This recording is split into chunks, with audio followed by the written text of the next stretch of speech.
নমস্কার বন্ধুরা, গল্পের কথামালা চ্যানেলে আপনাদের স্বাগত।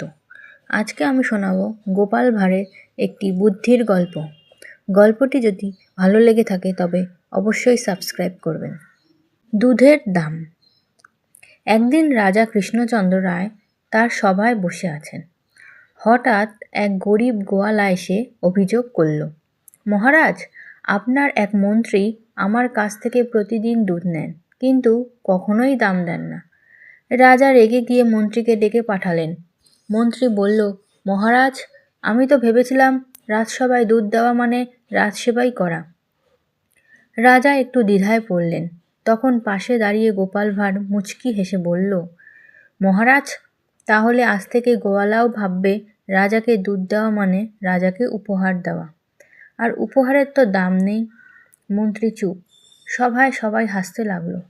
গোপাল আবার বলল, যদি দুধের দাম না লাগে তাহলে কাল থেকে আমি মন্ত্রীর বাড়ি গিয়ে ভাত খেয়ে আসবো, সেটাও তো রাজসেবা হবে।